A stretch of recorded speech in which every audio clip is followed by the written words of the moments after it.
সকলোকে ৰঙালী বিহু আৰু বাঁহ গোঁসাইৰ শুভেচ্ছা জনাই আজি আমাৰ এই ভিডিঅ'টিলৈ সকলোকে স্বাগতম জনাইছোঁ।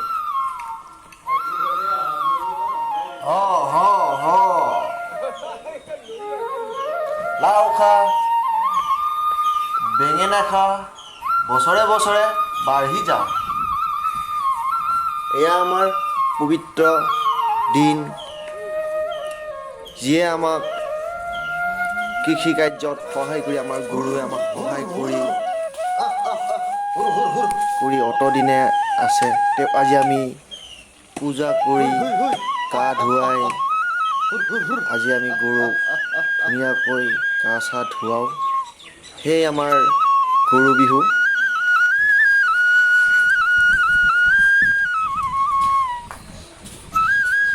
গৰুক গা ধুৱাই উঠি আমি ধুনীয়াকৈ মাহ হালধি সানি আমি পথাৰলৈ এৰি দিম। মুকলি মনে তেওঁলোকে আজি যাতে ফুৰিব পাৰে। আৰু তাৰপিছত ঘৰৰ জ্যেষ্ঠজনক সেৱা কৰি আমি আমাৰ উৎসৱ বাঁহ গোঁসাইৰ মন্দিৰলৈ আমি যাম। বাঁহ গোঁসাই হৈছে শৰণীয়া কছাৰী জনগোষ্ঠীৰ উৎসৱ। এই উৎসৱটি শৰণীয়া কছাৰী জনগোষ্ঠীসকলে পালন কৰে। এয়া আমি বাঁহ গোঁসাই মন্দিৰ বুঢ়াগোহাঁইলৈ আমি আহি পাইছোঁ। এয়া আমাৰ দেউৰীয়া আমাৰ গাঁৱৰ জ্যেষ্ঠসকলে আহিছে।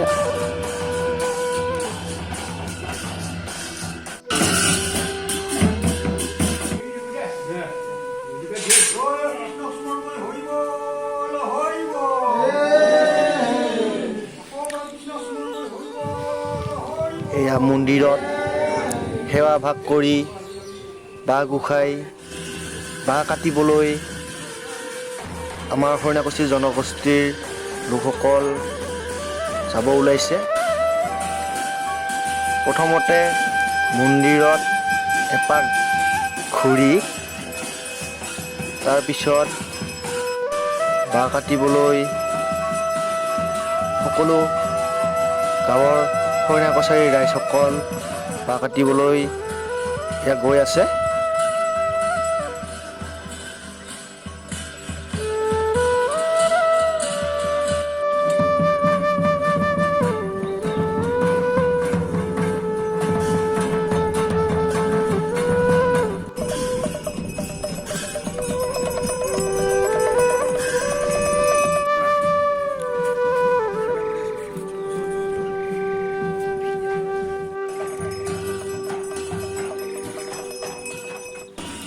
ঢোল তালেৰে ৰজম জনাই আমাৰ এই জনগোষ্ঠীৰ লোকসকলে বাঁহৰ চুপৰ ওচৰ পাইছেহি।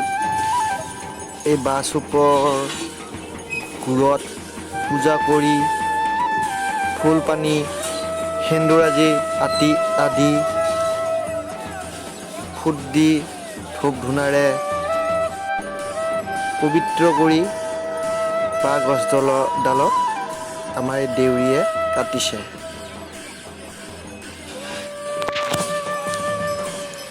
এই বাঁহ গছডাল কটা হোৱাৰ পিছত মাটিত পৰিব নিদিয়াকৈ সকলোৱে ধৰি লৈছে।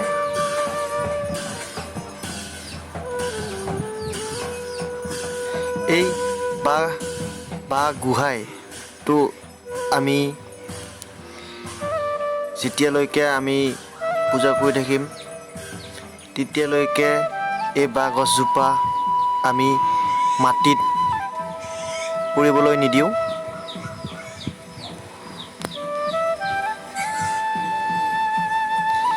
এই বাঁহ গছজোপা আকৌ আমি বাঁহ গোঁসাই মন্দিৰ বুঢ়াগোহাঁই মন্দিৰলৈ লৈ গৈ আছোঁ। আমাৰ 6 তাৰিখৰ দিনাখনে বাঁহ গোঁসাই উৎসৱ আছে। তাৰ কাৰণে আমি আজি গৰু বিহুৰ দিনাখনে এইটো মানে বাঁহ কাটি পেলাই বাঁহটো ঘৰে ঘৰে ঘূৰাৱা হয়। বাৰটো তাৰমানে ঘৰে ঘৰে এটা তাত সকলোৱে গামোচা দিয়ে, যিকোনো এখন মানে বস্তু। এতিয়া আমাৰ ইয়াত বাঁহ গোঁসাই বাঁহডাল আমাৰ মন্দিৰৰ প্ৰাংগণ আহি পাইছে। এতিয়া আমি এই বাঁহগছডাল কাটি সমানকৈ কাটি 9 হাত 3 আঙুলি জোখেৰে আমি বাঁহগছডাল কাটি ল'ম আৰু তাৰপিছত আমি আশীবিলাক চাফা কৰি বাঁহগছডালৰ ছালবিলাক ৰুকি ধুনীয়াকৈ সজাই তুলিম।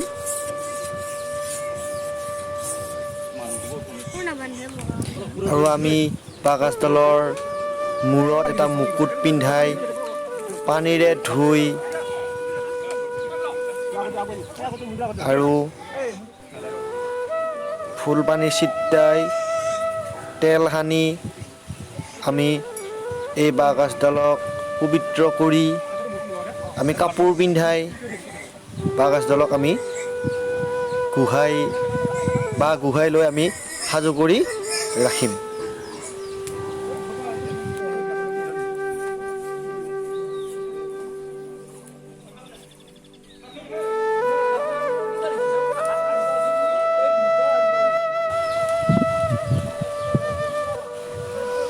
এতিয়া আমাৰ বাঁহ গোঁসাই সাজু হৈ গৈছে।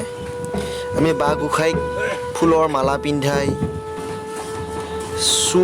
চুৱৰ পিন্ধাই আৰু গামোচা বান্ধি আমি আমাৰ বাঁহ গোঁসাই সাজু হৈছে। আৰু আমি বাঁহ গোঁসাইক আমাৰ বাঁহ গোঁসাই বুঢ়াগোহাঁই মন্দিৰৰ 3 পাক ঘূৰাই আমি বাঁহ গোঁসাই আমাৰ মন্দিৰৰ ভিতৰত প্ৰৱেশ কৰিব। এয়া বাঁহ গোঁসাই মন্দিৰৰ চাৰিওফালে পাক ঘূৰি থকা এয়া দেখিছে।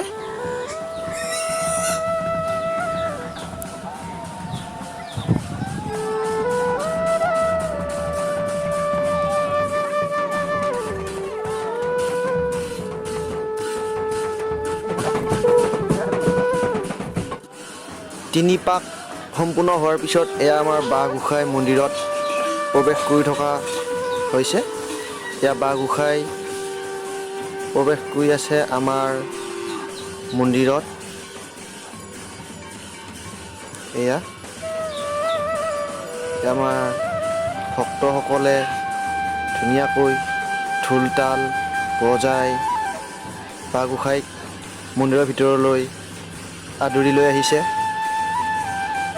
আজিৰ পৰা আমাৰ বাঁহ গোঁসাই মন্দিৰত প্ৰৱেশ কৰিলে, সেইকাৰণে সকলোৱে ধেমালি ফূৰ্তি কৰি নাচি বাঁহ গোঁসাইক মন্দিৰত স্থান দিছে। এয়া দেখি আছে ধুনীয়াকৈ নৃত্য কৰিছে আমাৰ গাঁৱৰ শ্ৰেষ্ঠসকল সকলোৱে ধুনীয়াকৈ এয়া বাঁহ গোঁসাই ৰখা হৈছে।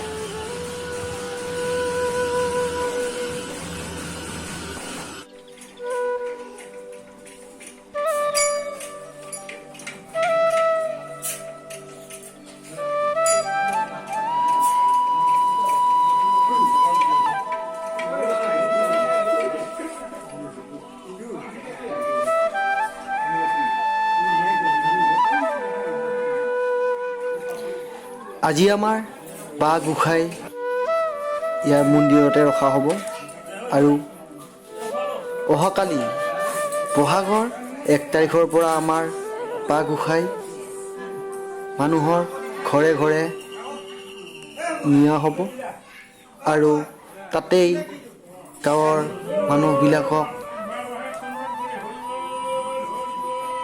আশীৰ্বাদ দিয়া হ'ব। এই ভিডিঅ'টো কৰোঁতে যদি কিবা ভুল ভ্ৰান্তি হৈছে মোক ক্ষমা কৰিব। সেয়ে মই আপোনালোকৰ আগত ক্ষমা বিচাৰিছোঁ। এতিয়া আমাৰ এয়া বাঁহ গোঁসাইৰ পৰা আশীৰ্বাদ লৈ আমাৰ আজি সকলো ৰাইজে ঘৰলৈ গুচি যাব।